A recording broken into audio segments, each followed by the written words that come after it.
Orangnya Oke, udah terima kabur. kasih. Soalnya banyak juga yang nganterin Ya, bawah.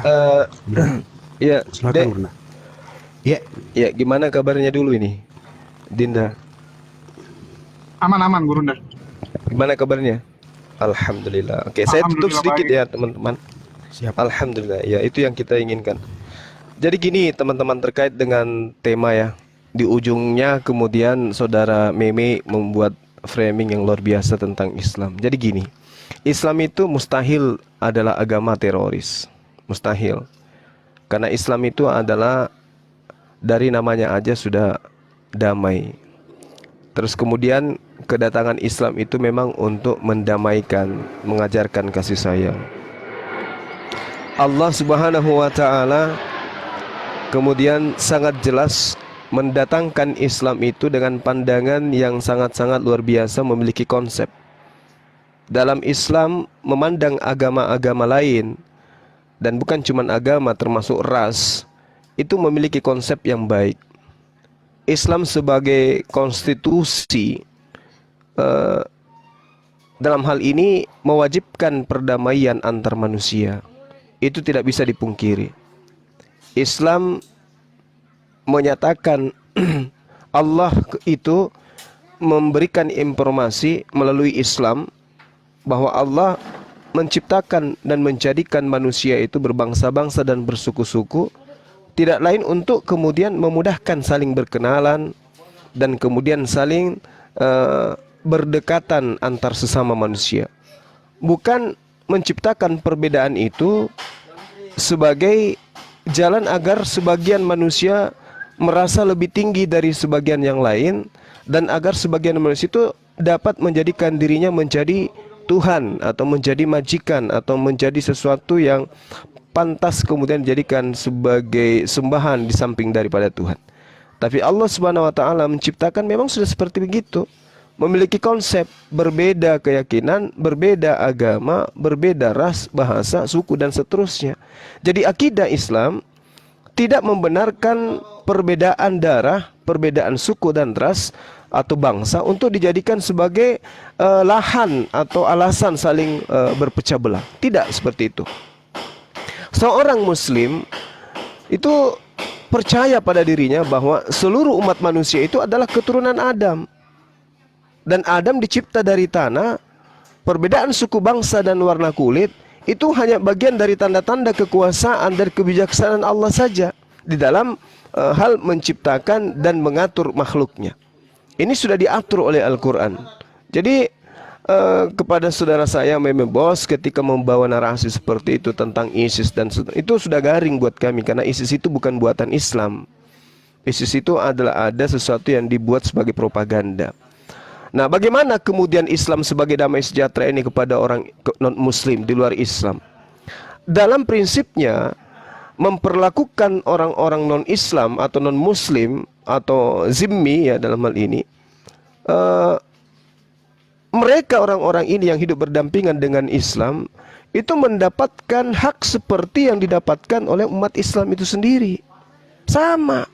Jadi ketika kemudian ada pemerintahan, khususnya pemerintahan Islam, di situ penduduknya ada non-Muslim dan di situ juga ada penduduknya Muslim, maka haknya sebagai warga negara Islam itu sama di mata pemerintahan Islam. Itu sama itu. Kecuali pada perkara-perkara yang terbatas dalam hal akidah, dalam hal ibadah, itu ada pengecualian. Itu yang perlu dipahami oleh saudara Meme Bos. Jadi Islam itu bukan teroris, Islam itu bukan penjajah. Islam itu memang adalah sebuah agama yang jelas menyebarkan kemudian benih-benih kasih sayang, mengajarkan cinta dan damai.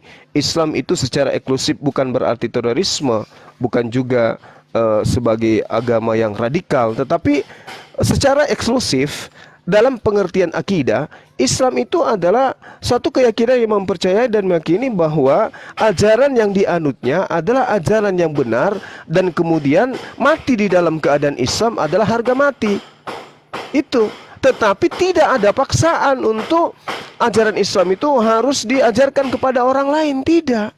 Karena umat Islam itu menyadari ajaran agama Islam itu berat.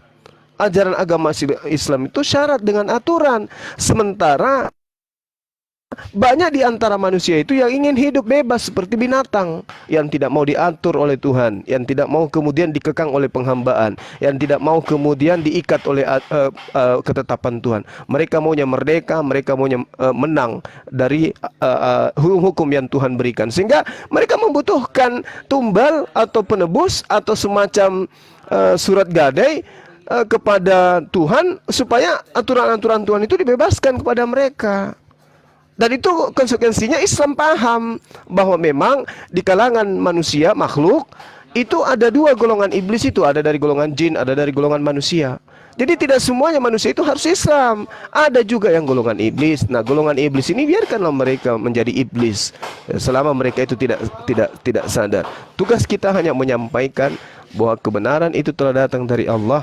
Barang siapa yang beriman silakan beriman, barang siapa yang mau kafir silakan kafir. La ikraha fiddin, tidak ada paksaan. Tapi kalau ada yang mengatakan Islam itu teroris, kalau Islam itu teroris, negara ini tidak jadi. Negara ini tidak jadi. Indonesia tidak berdiri kalau Islam itu agama teroris. Tidak berdiri. Kenapa? Bagaimana mungkin non-muslim yang ikut berjuang bersama untuk menegakkan kemerdekaan Republik Indonesia ini bisa hidup berdampingan dengan umat Islam yang teroris? Tidak mungkin. Bagaimana mungkin gereja-gereja yang ditinggalkan oleh penjajah masih berdiri kokoh sampai hari ini kalau Islam itu teroris? Bagaimana mungkin ada pemerintahan yang dipimpin oleh non-muslim di negara kita ini kalau Islam itu adalah teroris? Tidak mungkin. Jadi salah kalau ada pandangan Islam itu adalah teroris. Jangan bodoh, jangan kemudian dungu di dalam menerima informasi-informasi tentang Islam. Justru karena dengan adanya Islam, ya rakyat Indonesia bisa bersatu, kemudian membangun negara ini dalam panji ketuhanan yang Maha Esa. Jadi jangan disampaikan sesuatu yang tidak sesuai dengan fakta. Kalau kita melihat siapa yang menjajah 350 tahun, itu agama apa? Apa Tuhannya? Apa agamanya? Apa nama kitabnya? Siapa nama rasulnya dan seterusnya? Kan ketahuan itu. Ketahuan. Itu pun bisa diperdebatkan, Bang. Artinya gini, saya setuju dengan yang tadi Abang katakan bahwa Islam itu tidak identik dengan teroris. Itu kan nanti masuk di dalam perdebatan di dalam Islam sendiri. Sebentar, Bang. Tahu? Sebentar. Sebentar, Pak John, Tahan sebentar. dulu. Oke, siap, Tahan siap, dulu, Kakak. Pak. Ya, Iya. sorry. Jangan dipotong. Iya. Iya. Silakan. Yang pada intinya adalah kedatangan penjajah Nusantara ini itu korbannya adalah Islam. Yang jadi korban di sini Islam, bukan Kristen yang jadi korban pada saat itu.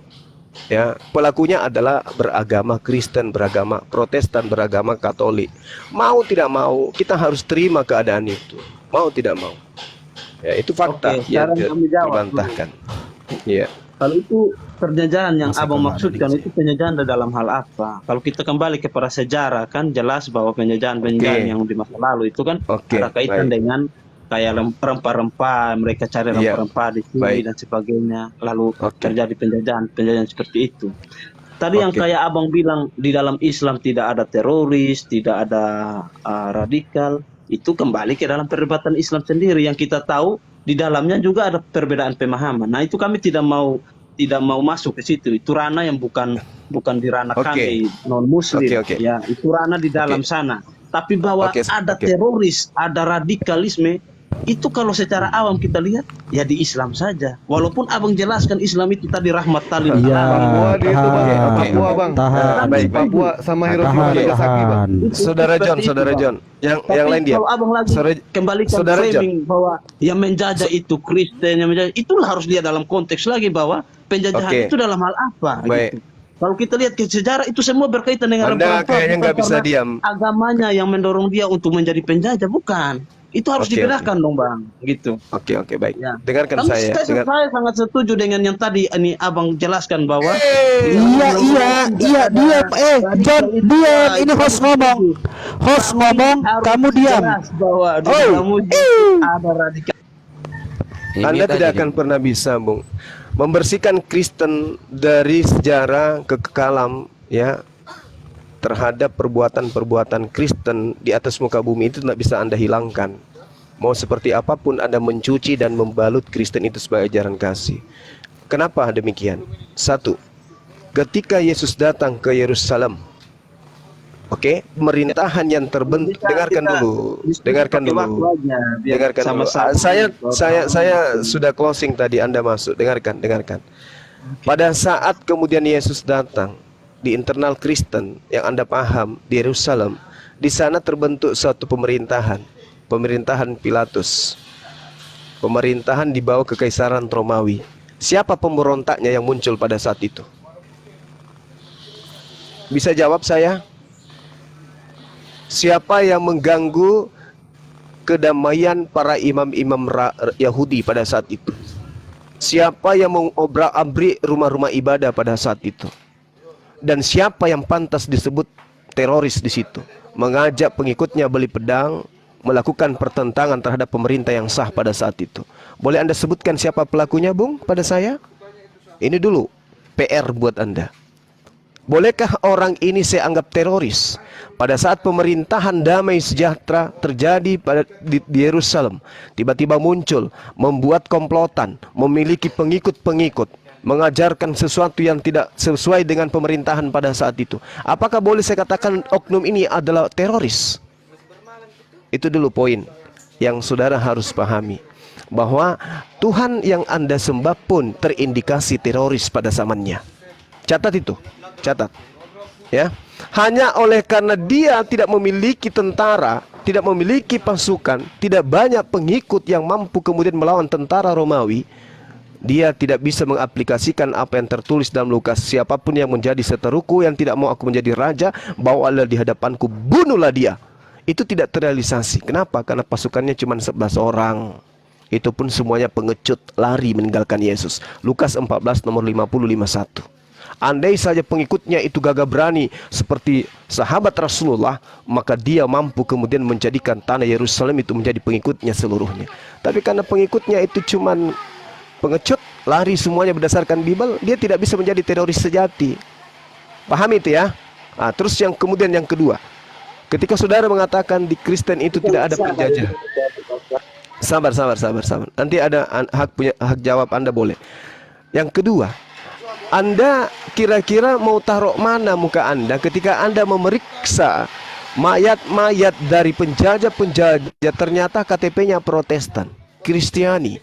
Anda mau larikan kemana? Oh, agamanya bukan yang mengajarkan dia, tapi rempah-rempah. Bung, bukankah Anda diajarkan dari sejak lahir, dari sejak kecil Anda adalah anak-anak Tuhan yang kemudian pada diri kalian itu ada Roh Kudus?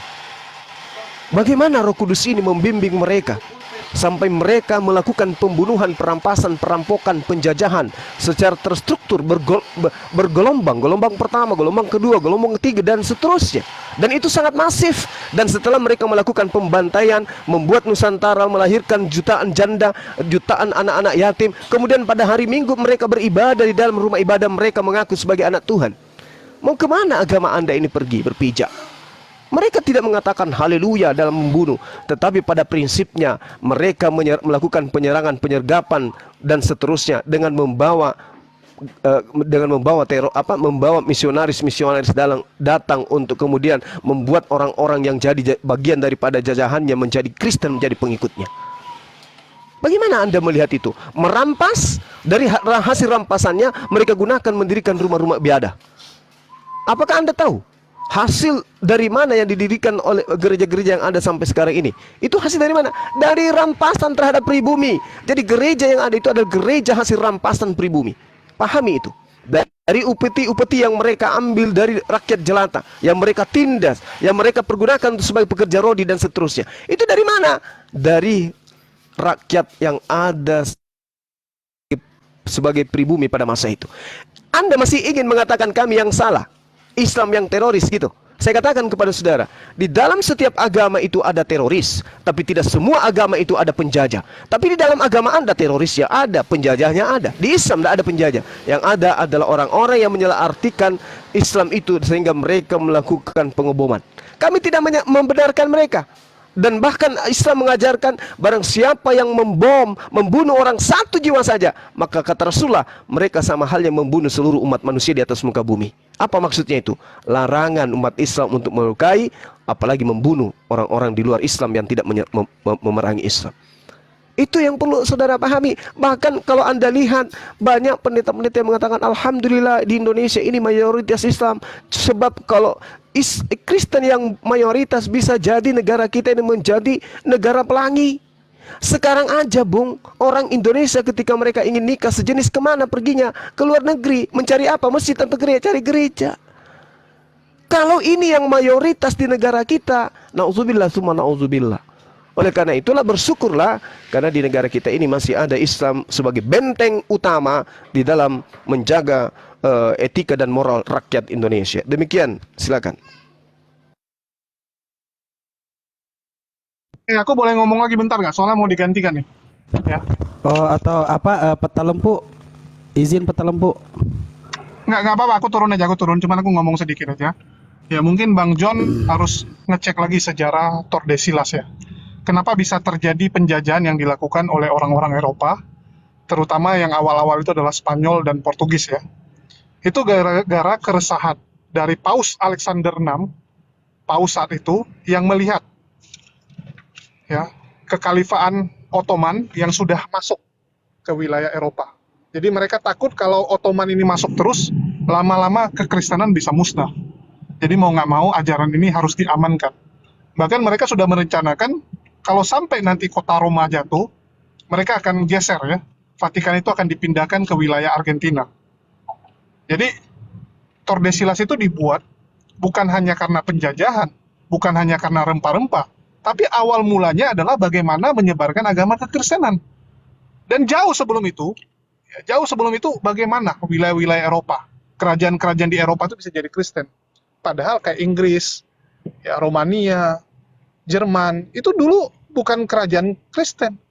Tidak memeluk Kristen sebagai agama mayoritas. Mereka sudah punya agama masing-masing.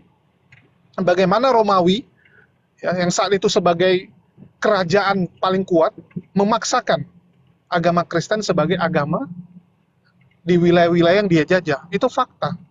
Seperti Bang Zuma bilang, kalian nggak bisa menghapus kekelaman masa lalu.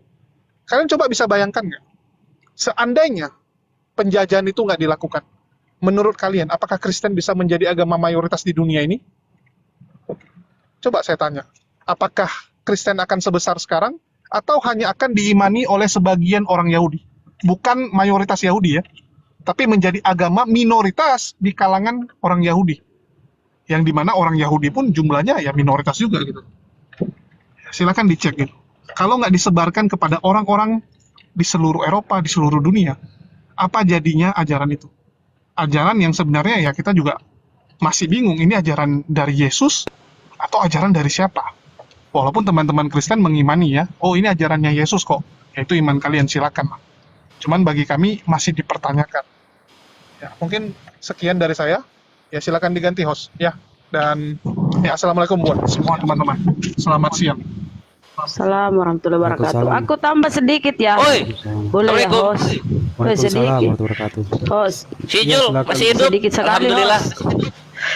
Oke, Silakan, aku tambah silakan. sedikit ya. Host diberikan ruang Gini kepada ya, teman-teman kita. Iya, Silakan. siap Gurunda. sedikit 1 menit Gurunda.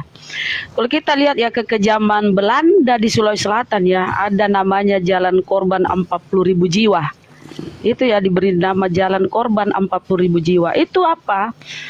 Itu kekejaman Belanda loh di Indonesia yang disebut DST ya. Pimpinannya adalah Raymond Peer, Paul Westerling. Dikenal dengan sebutan pembantaian Westerling ya di Indonesia, di Makassar, di Sulsel. Nah itu apa?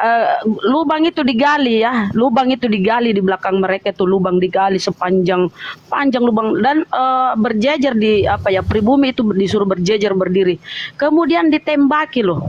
Ditembak itu kekejamannya itu penjajah kafir ya. Ditembak itu mereka, terus langsung dikubur, ditanam. Dikubur namanya ditanam ya. Itu kekejamannya ya, korban 40.000 jiwa oleh Westerling di Sulawesi Selatan. Makanya sampai sekarang diabadikan dengan Jalan Korban 40.000 jiwa. Itu kekejamannya ya, penjajah. Itu sekian, terima kasih. Saya tambahkan sedikit ya dari simpulan tadi yang dipaparkan Gurunda itu, masya Allah ya. Nah, coba kita lihat di dalam aturan-aturan Islam seperti bentar ya, kafir zimmi ya. Wah, Izin menjawab Pak. Tadi saya ada yang telepon, makanya saya keluar. sabar Pak John. Jadi di sini ya, coba kita Oke. lihat aturan-aturan Islam, masya Allah ya, di dalam Al-Quran. Jadi di sini penyimpulan dari Gurunda tadi sebenarnya udah apa ya, udah komplit ya. Itu menjelaskan tentang kafir harbi, kafir musta'min, kafir muahad, dan kafir zimmi. Nah, di dalam Al-Quran ini udah ada aturan. Tetapi kalau kita lihat di dalam Bible itu nggak ada aturan. Nah, contoh kafir harbi yaitu kafir yang memusuhi, menyerang dan memerangi Islam. Quran surat At-Taubah ayat 29 dan Quran surat An-Nisa ayat 89. Nah, mereka senantiasa berupaya menyusupkan atau menyampurkan kekufuran dalam akidah dan syariah, menghasut dan memecah belah orang-orang mukmin, menghina dan memperolok-olok Allah, Muhammad dan Al-Quran, serta saling bekerja sama dalam memerangi Islam. Mereka yang harus diperangi adalah mempunyai peranan dalam pengaturan strategi dan pemikiran, keterlibatan aktif komando dan pasukan dalam peperangan, dan pemberi bantuan persenjataan, logistik, dan informasi. Nah, kalau kita masuk di dalam kafir musta'min yang diatur di dalam Al-Quran, yaitu kafir yang meminta perlindungan keamanan pada umara atau ulama atau muslim lainnya. Quran surat At-Taubah ayat 6.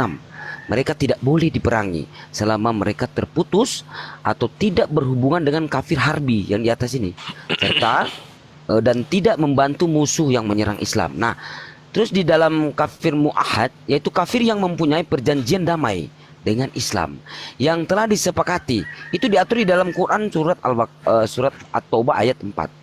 Mereka tidak boleh diperangi selama tetap berpegang pada janji tanpa menyalahinya sedikit pun, tidak mencela Islam dan tidak membantu musuh yang menyerang Islam. Kafir zimmi yaitu kafir yang tunduk pada kepemimpinan dan hukum Islam dan membayar jizya upeti. Quran surat At-Taubah diatur di dalam Quran surat At-Taubah ayat 29. Mereka tidak boleh diperangi selama tidak membantu musuh yang menyerang Islam. Nah, kalau kita lihat di dalam Bible, coba kita lihat. Ini nggak ada aturan loh. Di dalam kita masuk, coba kita lihat di 2 Samuel 6 ya, 2 Samuel 6 dan ya 2 Samuel 6 dan 7, terus Ulangan 13 6 sampai nomor 11 dan Ulangan 17 2 sampai 5. Ini bunuhlah pengikut agama lain. Nah, ini nggak ada aturan di sini, nggak ada aturannya. Nah, seperti kalau kita lihat di dalam Perjanjian Baru punya gini. Di dalam Perjanjian Baru kalau kita lihat Matius 10:34. Jangan kamu menyangka bahwa Yesus datang untuk membawa damai di atas bumi. Yesus datang bukan untuk membawa damai melainkan pedang. Kan gitu. Lukas 12:49 lagi. Aku datang untuk melemparkan api ke bumi dan betapa aku harapkan api itu telah menyala-nyala. Lukas 12:51. Kamu menyangka bahwa aku datang untuk membawa damai di atas bumi? Bukan. Kataku kepadamu bukan damai melainkan pertentangan. Nah itu. Terus tadi dibawakan Gurunda itu di dalam Lukas 19:27. Nah, akan tetapi semua seteruku ini yang tidak suka aku menjadi rajanya, bawalah mereka kemari dan bunuhlah mereka di depan mataku. Nah, itu udah jelas. Jadi nggak ada aturan ini, saya lihat nggak ada, dan memang tidak ada aturan. Mau lari kemana, John? Kamu yang salah memahami. Oh ya, itu yang tertulis. Oh ya. Sekarang saya jawab ya, kamu diam ya. Saya punya waktu ya untuk jawab ya. Jadi kalau kamu kutip ayat-ayat yang tadi bilang Yesus. Oke, John, sebelum lanjut bicara, John, sebelum lanjut bicara, kalau mau bertahan di sini, kalimat-kalimat atau Tadi kata-katanya saya bertahan, cuma ada telepon. ini cuman Ya, aturan. tadi saya sebenarnya bertahan, tapi ada Iya, telepon. diam dulu, dengarkan dulu Saya sudah ya. kasih tahu ada telepon tadi ya. Iya, dengar dulu, jaga bicara, jaga kalimat, jaga lisan. Kalau masih mau bertahan, silakan lanjut. Oke. Jadi ayat-ayat yang tadi kalian kutip itu harus dipahami dalam konteks bahwa Yesus datang itu membawa pedang, ya memang ayat bilang begitu, tapi dalam arti bahwa dia datang itu ketika orang mau percaya kepada dia, pasti ada orang yang menolak. Dan itu bisa Sikat aja terjadi langsung, dalam satu Sidik. rumah tangga. Itu Tetep konteksnya layar itu dalam satu rumah. Sehingga kalau ibu percaya tapi ayah suaminya tidak, pasti mereka terpisah. Jadi pedang di situ memisahkan antara ibu yang percaya dan suami yang tidak percaya, bukan berperang. Jadi jangan diartikan seperti itu ya. Itu salah memahami ayat itu. Dan di dalam kekristenan, Pak, silakan kalian mencari dalam perjanjian baru, itu tidak ada ajaran yang mengatakan kita harus membenci musuh, memerangi musuh, tidak ada. Ajaran justru yang ada adalah mengasihi musuh. Ya, menghargai musuh. Host, Itu izin ajaran bacakan Lukas kekristenan. 14 nomor 26. Izin. Tolong dibacakan Lukas 14 Oke. nomor 26. Kalian jangan kutip-kutip Bang satu ayat, Kores. itu harus dipahami secara Bang keseluruhan. Kores monitor. Iya. Jadi kalau kalian Tolong hanya dibuka kutip-kutip Lukas satu ayat 14 nomor dan 26, salah Bang. memahami ayat itu, Oke. ya celaka kalian. Jadi Lukas 14 nomor 26. 26. Itu yang 23-nya juga seru itu. Cuma yang 26 memang keras juga. Tunggu ya, masih loading tuh, muter tuh. Tuh, bulat-bulat. Lukas berapa? muter. Lukas berapa? 14 26. 26. Lukas 14 26. Nah, kita Apa buka lah di- sebenarnya, Mas? Cuma mendingan dibuka aja supaya dia tahu Ngeri nih. ajaran tidak membenci. Ngeri. Silakan biar bacakan dia Mas. yang Sidik. biar dia yang baca. Dibacain aja, dibacain. Tapi kalau saya lihat ngeri loh ini. Ngeri. Nah, ini. Nah, ini. Lukas 14 26. Nah, ini nih, merah tuh. Silakan John baca. Oke, biarkan host yang membaca ya. Jikalau seorang datang kepadaku dan ia tidak membenci bapaknya, ibunya, istrinya, anak-anaknya, saudara-saudaranya, saudara Laki-laki atau laki-lakinya atau perempuan, Bukan nyawanya sendiri. bahkan nyawanya sendiri, ia tidak dapat menjadi muridku. Wis, John. Oke, Keren. saya jawab. Iya. Saya sudah bilang, kalau Iya. kalian membaca ayat-ayat itu dalam Iya. tidak memahami dalam konteksnya, dalam kaitannya, dalam keseluruhan kitab suci, pasti Anjay. akan berpikiran bahwa Yesus Itulah menyuruh lu orang sama membenci teroris bapak, sama ibu, itu. dan saudara-saudara. Dijelaskan, Bisa dijelaskan nggak saja. saya Baca jawab? satu Kamu skop bisa diam silakan. nggak? Ya, silakan coba dijawab membenci bapaknya, silakan. Baca satu Jadi itu skop. ada di dalam konteks bahwa kalau orang percaya kepada Yesus Kristus, membenci di situ artinya dia pasti ibu dan anak-anaknya yang tidak percaya itu pasti tidak menyukai dia. Gitu. Sehingga mereka pasti akan membenci dia. Dasar Artinya goblok Tuhan Yesus lu. mau di situ Tadi itu mengutamakan dia lebih kamu dari gak usah siapapun. lari-lari. Lukas Itu maksudnya. 19:27 udah jelas, disuruh bunuh depan Saya sudah mata. katakan itu ada Disuruh dalam bunuh konteks. depan mata, Dek. Lalu bagaimana kamu artikan Dek, ajaran Tuhan disuruh Yesus yang bunuh. Loh, itu disuruh menyuruh bunuh kita depan untuk mata itu. mengasihi musuh? Ya itu Nah, ceritamu. saya mau Itu tanya. yang tertulis gimana Kamu sih? bagaimana mengartikan? Nih bunyinya, akan tetapi Saya masih mau semua jawab. seteruku Kalian bisa ini diam nggak? Aduh. yang Sabar, Bang tidak suka Sidik. ini Hotel lang. bawalah mereka Jawab, dan kalian bunuhlah sudah mereka. bantah satu-satu Gitu loh. begitu gimana? Itu bunyinya Itulah coba kamu mental baca. kalian. Baca dulu Lukas. Saya mau jelaskan ayat itu. Ya kamu belum baca Itu apa tidak yang saya bisa tanya? diartikan seperti itu. Ya apa yang saya tanya coba? Mas. Ya, kan, saya mau jelaskan Coba. ini. Ya apa yang saya tanya kamu Silakan. jelaskan apa yang saya tanya? Potong lagi. Biar nggak apa-apa. Silakan diartikan Jelaskan Lukas dulu. 14 nomor 26. Bagusnya seperti yang semalam itu kita pakai waktu aja 3 menit. Selesai Silakan baru. dibacakan, Kalau yang lainnya masuk diartikan lagi. Lukas 14 nomor 26, Bang. Saya sudah Silakan. katakan bahwa itu ada dalam konteks bahwa kalau satu rumah tangga itu suami percaya lalu istri tidak, lalu yang anak percaya atau bapak mamanya tidak, Tuhan Yesus mengatakan kamu harus mengutamakan saya. Jadi istilah membenci di situ bukan berarti kita benar-benar membenci, tetapi harus mengutamakan Tuhan. Oh, salah milih kata-kata Yesusnya gitu loh maksudnya. Salah ente. Kedua, Itu adalah bagaimana kalian syarat.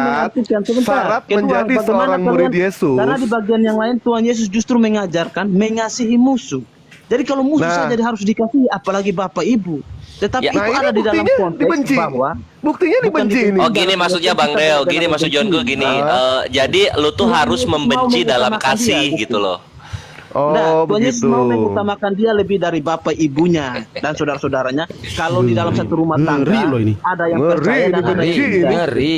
Ngeri. Itu ada dalam Ngeri, konteks seperti John. itu. Ini Yesus dalam Jadi bentuk tidak manusia bisa aja kalian kayak gini artikan kelakuannya, orang apalagi langsung dalam harus bentuk benci Tuhan kalau dia. Tuhan Yesus. Bukan seperti kan? itu pengertiannya, Pak. Gitu ya. Sudah saya Baik, jelaskan. saya ya. jelaskan ya, sebentar ya. Di sini dijelaskan, ini adalah syarat menjadi murid Yesus. Ternyata syaratnya itu dia harus bisa yang namanya membenci bapaknya, ibunya, istrinya, anak-anaknya, saudara laki-laki dan perempuannya. Mudah pengertiannya. Ini syarat menjadi Enggak, muridnya enggak. Yesus. Kamu Kalau misalkan dia mengartikan tidak itu membenci, tidak melihat dalam konteks yang lain gitu. Itu Silakan, kamu mengartikan silakan. secara harafiah. Kami Silakan. tidak mengartikan itu secara harafiah, Pak. Tapi Ya, secara karena ngarang. di bagian Kita yang lain biar semuanya kita secara biar noise. tanya Kristen-Kristennya dulu ya. Apa Muslim. kita lihat Kristen-Kristen Ya, di secara dunia noise itu ya. berpikirnya seperti apa? Kasih gua waktu 3 menit ya. Bu bisa ya? Lanjut. Tapi John? nanti saya jawab harus 3 menit Iya, juga ya. iya nggak apa-apa. Dijawab aja 3 menit. Dijawab aja 3 menit. Oke? Nah, kita sekarang akan masuk ke data. Ini bagannya tentang teroris, kan itu. Teroris. Ah, tunggu. Mana dia bagannya? Ini. Teroris. Mana? Aduh, banyak banget ya, sampai tumpah-tumpah gini data gua. Ini. Nah, ini adalah Lord Resistance Army, tentara perlawanannya Tuhan gitu. Dia adalah Joseph Kony, seorang penculik anak-anak, dewa perang, dan juga nabi. Keren. Ada salib ya, bukan Islam dong, bukan Islam. Nah, di sini dideskripsikan bahwa beberapa kali sebagai seorang teroris, nabi, dan juga pembunuh yang brutal. Seorang warga negara Uganda lagi-lagi. Joseph Kony itu dicari karena kejahatan perang dan juga berhasil kabur dari penangkapan selama lebih dari 2 dekade. 2 dekade itu berarti 20 tahun, kan gitu. Tada! Nah, ini orangnya. Ini tentara-tentaranya. Dia sudah bergerak menjadi teroris dari 1980. Berapa tuh? 40 tahun ya? 40 tahun jadi teroris nih, Joseph Kony. Nah, dia membuat peperangan di negara Uganda melawan pemerintah, masyarakat Uganda, dan juga negara-negara sekitar. Nanti gua kasih lihat mapnya. Dan mana lagi? Oh iya, dan niatan dia adalah untuk mendirikan pemerintahan baru yang berdasarkan apa ini? 10 perintah Tuhan. Cantik banget teroris Kristen. Lanjut lagi ya. Nah, ini kelakuan-kelakuannya. Dimulai di Uganda Utara. Pertama itu nama terorisnya ini adalah ada yang Pergerakan Roh timer nggak nih? Kudus. Ada yang atur timer nggak nih? Ini pendirinya Ali Tolong, Sauma. yang atur Ali timer Sauma mati. Dikasih Nah, tunjuk dong. gimana? Dikit lagi. Ada nggak yang atur Nanti timer? Nanti Biar Banjon dikasih timernya timer 4 menit. Memang gak kuat kok. Silakan nanti Banjon 4 menit. Silakan. Nah, jadi di sini itu tadi kan satu ya, Lord Resistance Army itu teroris Kristen. Nah, di sini ada lagi nanti Holy Spirit Movement, Pergerakan Roh Kudus. Tentara Pergerakan Roh Kudus. Pendirinya Ali Sauma, seorang pendeta dan merupakan saudara jauh dari Joseph Kony. Pemimpin tentara perlawanan Tuhan. Nah, gitu. Nah, terus ini mana ya? Nah, di sini ya. Ini lihat kelakuannya. Mereka melawan agama-agama lain, melawan sekularisme. Ini nilai positifnya, melawan sodotit, melawan penggunaan narkoba dan dosa. Mereka melawan itu. Dalam pergerakan terorisnya, mereka membunuh bidat dan juga menghancurkan tempat-tempat ibadah agama-agama lain. Uganda nih, pindah ke sono Ki. Pindah ke sono. Nah, lalu kemudian ini berita ketika mereka mengebom pasar.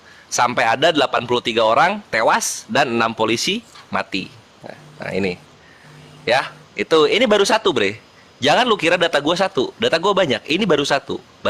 Lagi ya, gue kasih lagi. Nah, ini korban-korbannya. Ini yang nggak mau jadi tentara dimutilation hidung, bibir, dan jari-jarinya oleh ini. Nah, ini adalah wanita-wanita Afrika, Uganda terutama, yang dijadikan ini. Asep Kony bahaya ya, Asep Kony.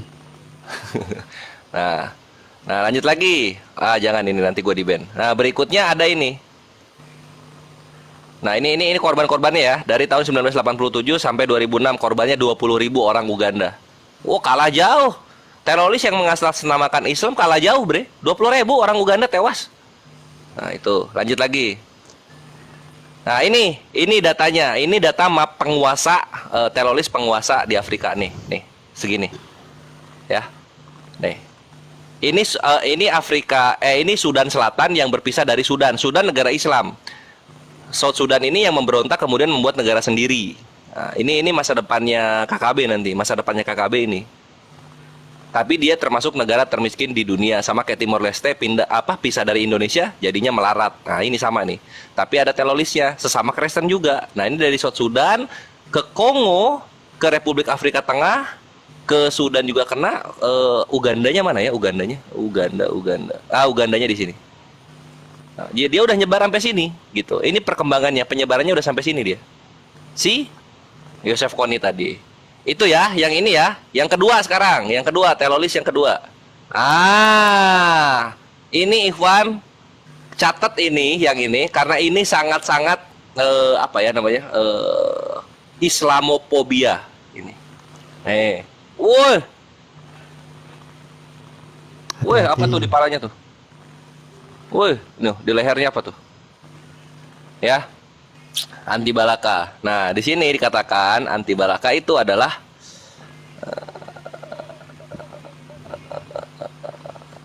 ini mah awal berdirinya 2009.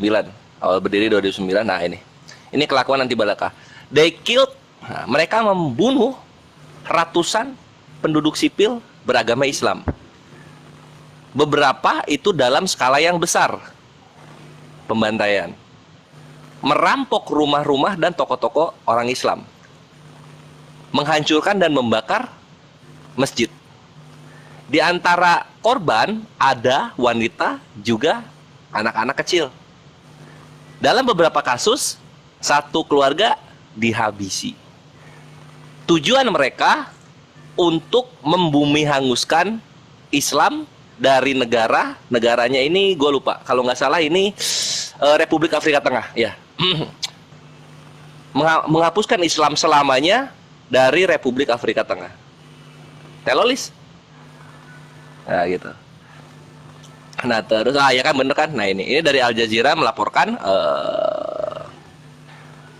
mereka pun sampai membunuh 2 orang Maroko penjaga perdamaian dari United Nations Mission, dari PBB. Ini dibunuh 2 orang. Ya, teroris nih.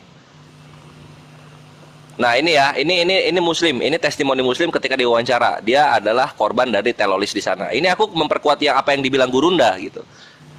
Jadi kalau misalnya dari tadi Muslim membawakan datanya itu yang masa lalu, ini aku yang sekarang terjadi, Ikhwan. Ini ya, ketutup sama berita ISIL. Nah, ini aku bukain sekarang nih supaya terhitung-terhitung tahu, nggak cuma baca koran doang, baca berita sebenarnya bagaimana kelakuan kalian di Afrika sana, terutama terhadap warga muslimin. Nah, kayak gitu. Ini Syed Abdurrahman ya, Abdurrahman Saudi, umur 45 tahun, yang mempunyai beberapa banyak bisnis di Republik Afrika Tengah. If you are Muslim and you try to leave PK5, maksudnya kalau lu adalah seorang Muslim dan lu mencoba keluar dari PK5, PK5 ini nama tempat nama pengungsian, nama pos pengungsian. Kalau lu mau coba keluar dari PK5, lu adalah orang mati. Ini adalah penjara. PK5 ini penjara. Jadi kalau keluar dari sini, lu mati. Dia bersumpah, buat kami ini udah cukup segini. Dari sekarang kita tidak akan menjadi korban lagi, karena kami akan menyerang juga orang-orang Kristen itu. Kita akan membela apa yang menjadi milik kita. Dari saat ini, dengan komunitas internasional, kita tidak peduli. Kita tidak dilindungi oleh mereka, jadi kami akan juga menyerang mereka gitu. Nah, itu yang dibilang oleh Muslim di sana. Yang menarik itu nanti tuh ada loh, kawan. Jadi warga sipil Kristen yang di sana, ketika orang ini kepada Muslim itu mau keluar, itu tuh ini ditaunting sama Christian mob. Maksudnya ini, wah, lihat aja lu kalau berlari keluar dari pengungsian sana, lu mati, lu bakal mati, ditaunting gitu. di apa di ceng-cengin Ini gitulah udah di berapa sana. menit nih?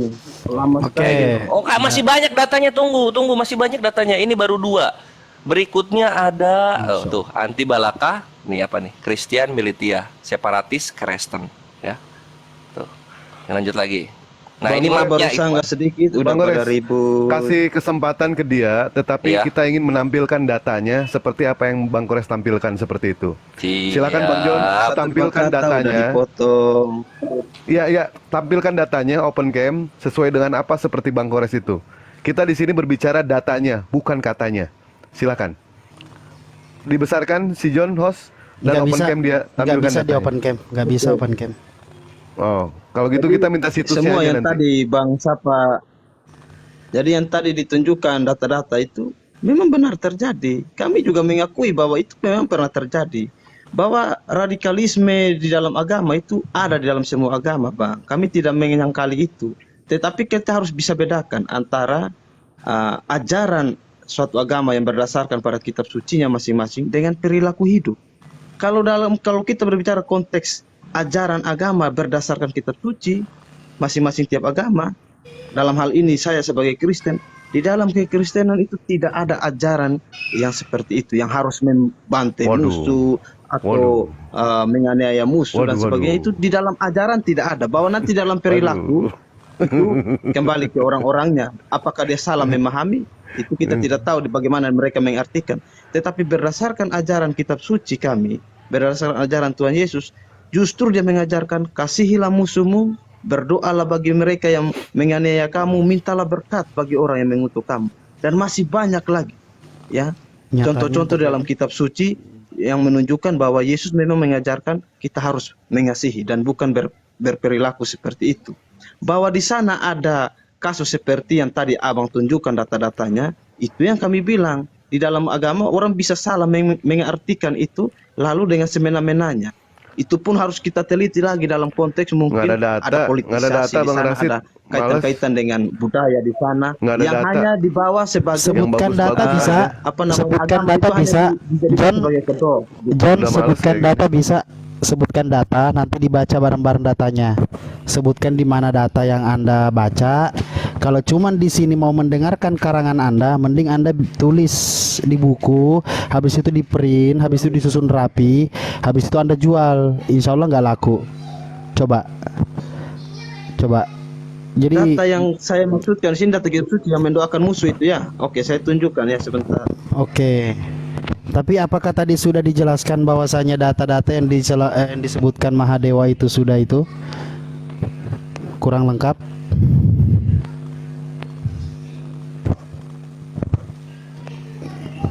Jadi silahkan bantah ajaran Anda sendiri dari Bible Anda sendiri. Silahkan Anda berusaha mengarang dengan apa yang Anda ingin selamatkan. Aku bisa masuk lagi. Ini aku mau Sekarang ngasih. teman-teman Enggak, coba biarin baca aja di Bang, biar dalam nggak ngambek. di dalam Lukas Ya. pasal 6 ya.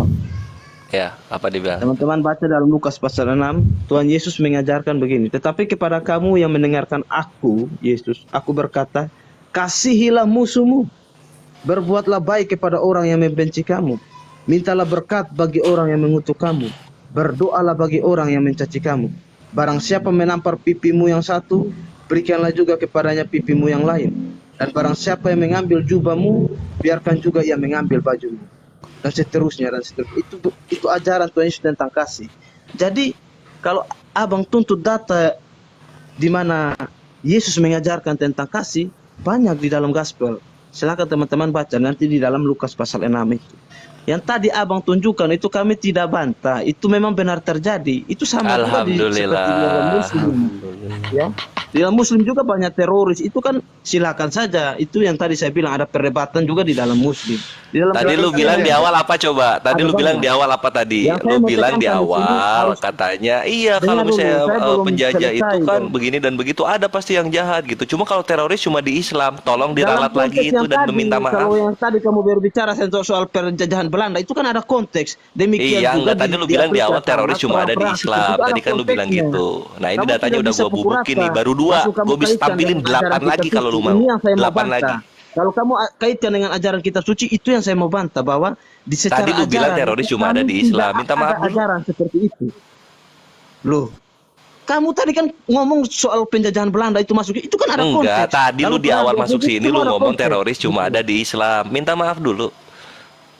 Nah, kamu yang salah memahami. Saya sudah bilang, teroris itu jelas-jelas kok, ISIS itu ada di Muslim kok. Mau apa yang mau kamu bantah lagi? Lah itu Lord Resistance Army Itu kan anti fakta. Balaka. Saya kan sudah bilang, saya tidak membantah itu. Yang tadi saya katakan di Muslim itu ada teroris, itu kan fakta. Apa yang saya mau minta Tadi lu maaf? bilang teroris cuma ada di Islam. Tadi lu bilang gitu di awal. Saya Jujurlah, bilang Roh Kudus lu udah teroris ketahuan itu bohong ada kok. di Muslim.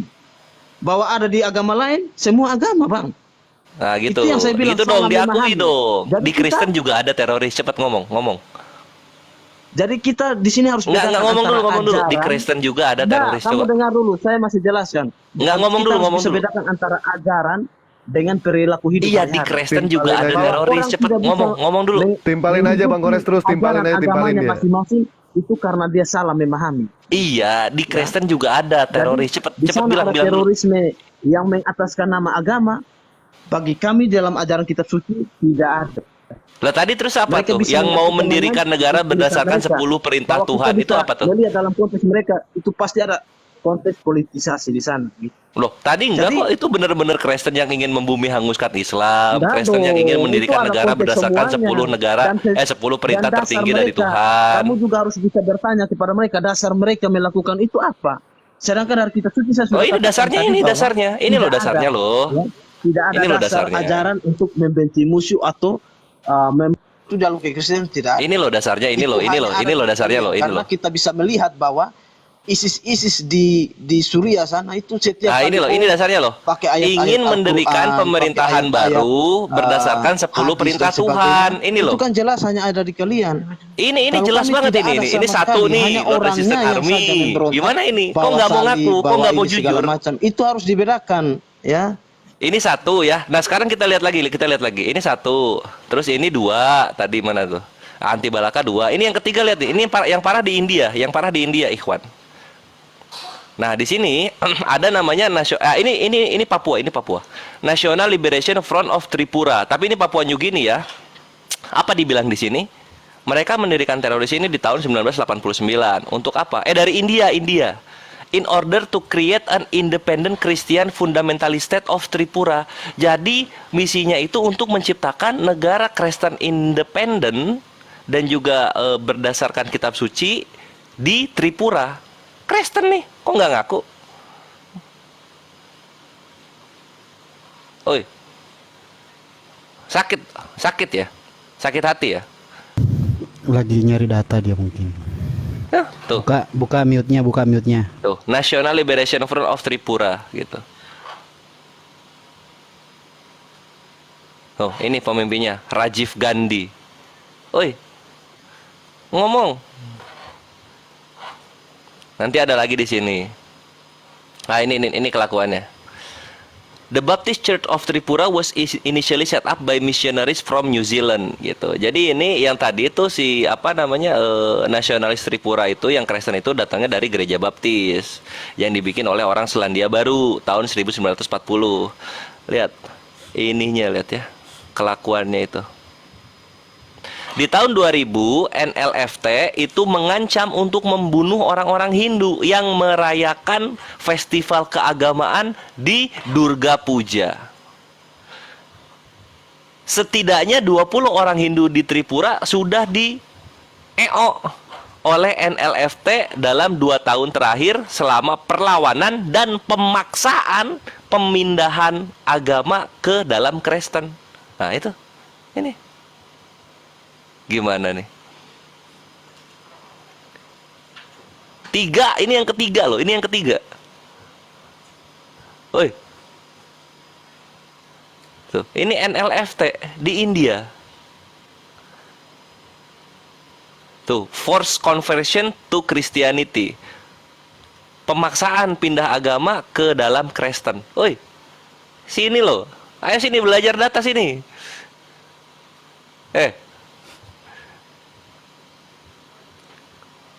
Mana ini orangnya?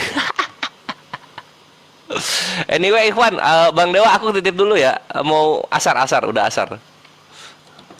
Baik, terima kasih ya Iwan Billah ya. Tadi data yang terima diberikan kasih sama banyak. Koles itu sudah luar biasa.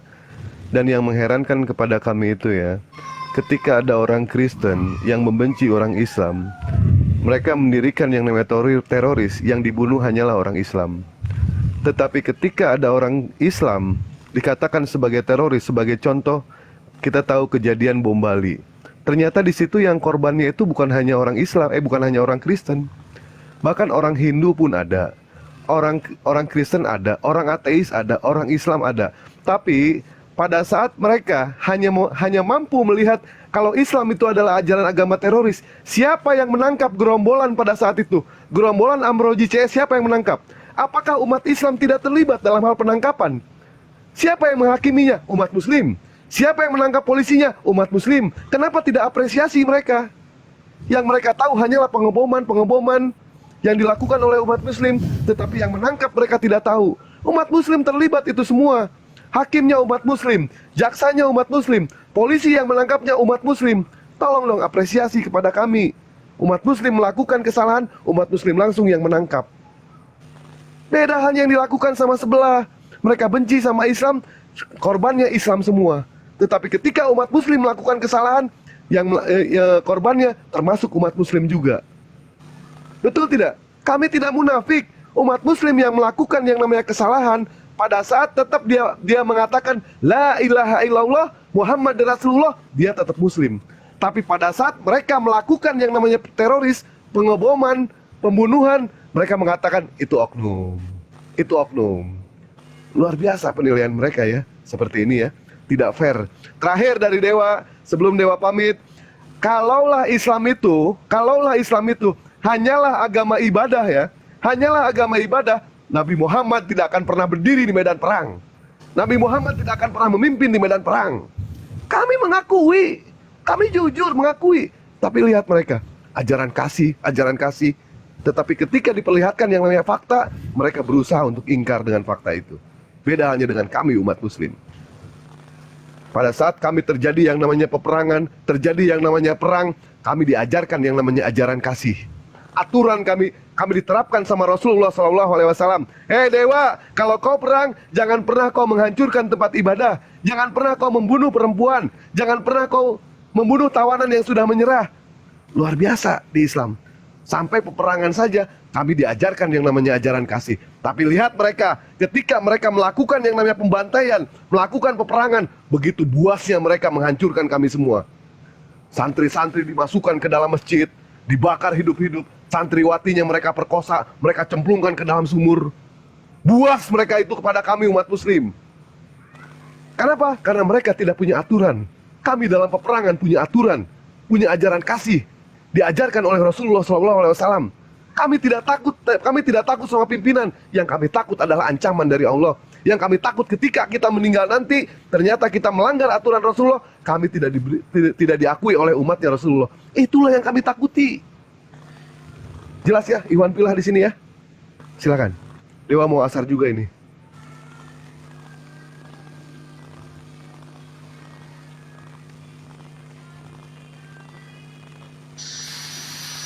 Mong mẹp nan tắm mày, tốn tâm mày chay chăn klua. Mon tom tim mày turu tua ta chống trăng chủ chui trăng. Mong bẹp nan tâm mày tu tâm mày chẳng trăng. Mong tun này mày tu ta lo chẳng ni cha u trăng. Tong mau tâm mày ta man nong chung tong. Udah dulu gue lah. Mong con suy nara tuệ mong man tâm sang lệch quăng. Nan Hebatnya Gurunda. montong timai nang rutu tatoi chang chao chu chang chai chan ku mong bay nang bập bom bay nang nanan tam mai tu tam mai trong chung chang. Lanjut. Cakala deno nih otakku langsung melek lagi. Tadi Meme mau diajari lagu Thailand tapi dia lari kabur langsung. Gimana ceritanya? Plopai. Tapi masih enak didengar loh, walaupun lagu Thailand nggak jelas. Tapi masih enak suaranya. tergantung siapa yang menyanyikan. Iya, Ayo. iya, iya, itulah. Ada yang mau bertanggung jawab atas 3G yang di atas? Ferry Setiawan. Oten Kak Ferry? Oke. Patalapu kungka batu elok menrek useleki di. Nah, dampeng Kak, tepraja dampeng.